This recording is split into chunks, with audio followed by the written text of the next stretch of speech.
this whole deal about generating SVG files from version 8 of the Banina software, am I correct in assuming that version 8 doesn't have the export cutting file option? It doesn't, but YouTubing at 2 o'clock in the morning, I found an answer that if you take the design or the line design when you're in the embroidery and you convert it, then from the artwork you can then export it and then turn it into an SVG and export it again. It doesn't necessarily turn up at the same size when it gets to the Cricut Cutting Machine, but you can work around that by altering it on the Cricut machine.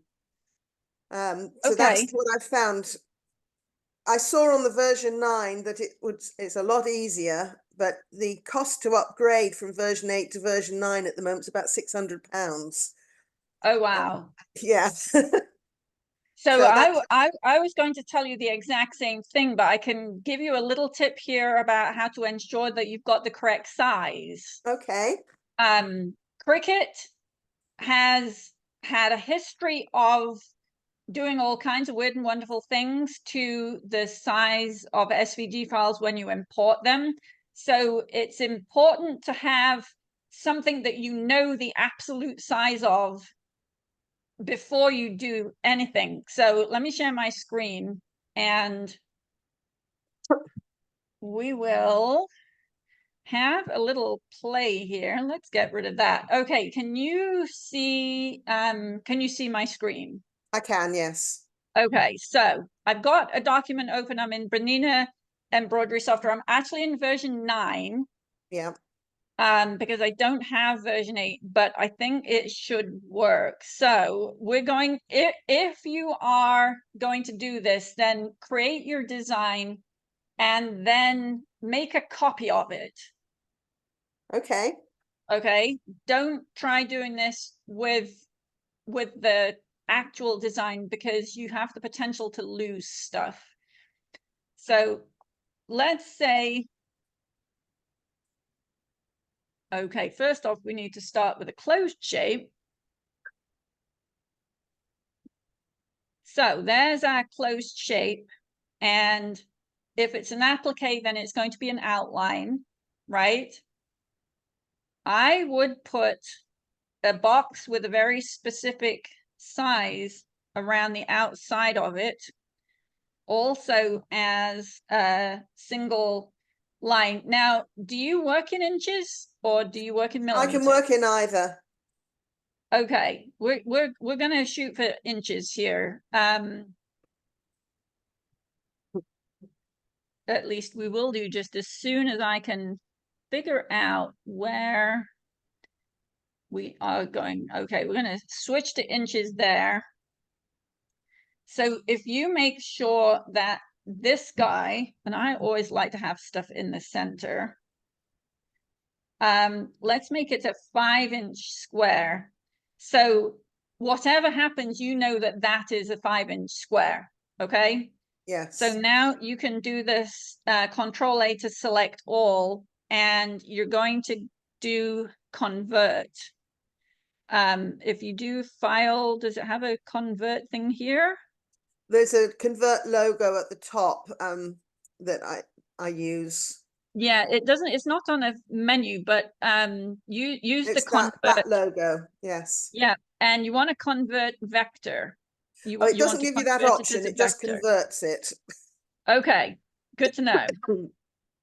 So when you get into CorelDRAW on the art canvas, everything should still be the correct size.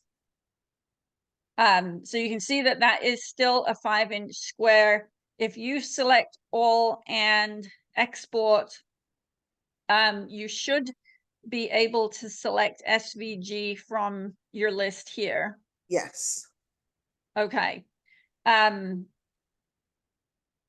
Whenever I'm creating SVG files, I actually always put a 12-inch square around everything because the cutting mat is 12 inches by 12 inches, and then I can lay out the cutting, everything I want to cut exactly as I want it.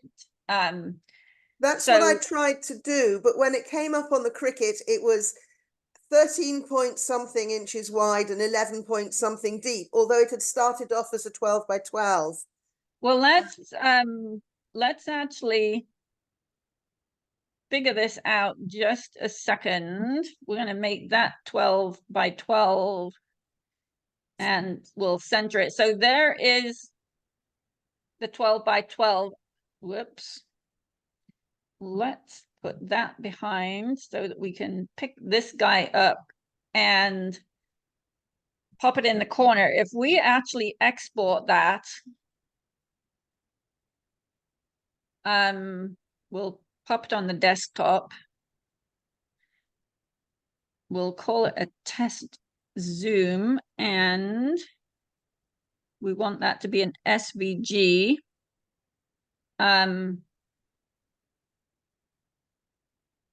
I usually don't change anything on this screen, just click on OK. Yeah. Now I have the Cricut design space here.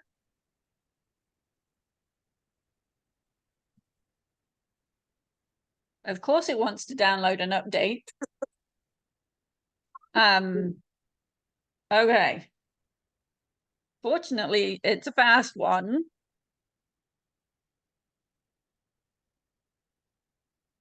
And it wants me to log in. Hang tight 1 second whilst I retrieve my login information.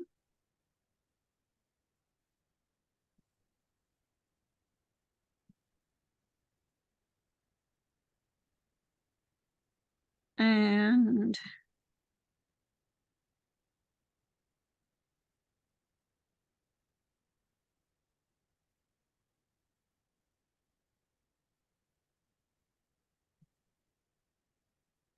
okay, it's taken a bit here.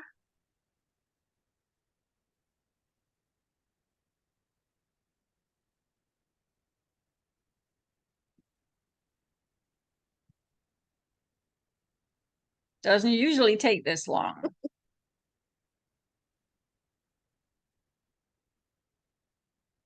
The key, whenever you're using Cricut Design Space, is when you first upload an SVG file and add it to the mat or add it to the canvas, everything comes in grouped already, right? Yes. You want to adjust the size and the position at that point. And if you've got a 12-inch square around it, it's really easy just to set the origin as 0, 0 and change the size so that it's 12 inches by 12 inches. And then everything inside the square should be exactly the right size as it is. I didn't have enough time today I managed to get it to work, but I didn't have enough time to go through it and tweak it as carefully. But now that I've got that put in a box around it, I'll give it a go over the weekend. Okay, yeah. But it was quite frustrating because I just couldn't work, and no instructions as to how that I could find the SVG. So thank you very much for that. That's actually made it a lot clearer.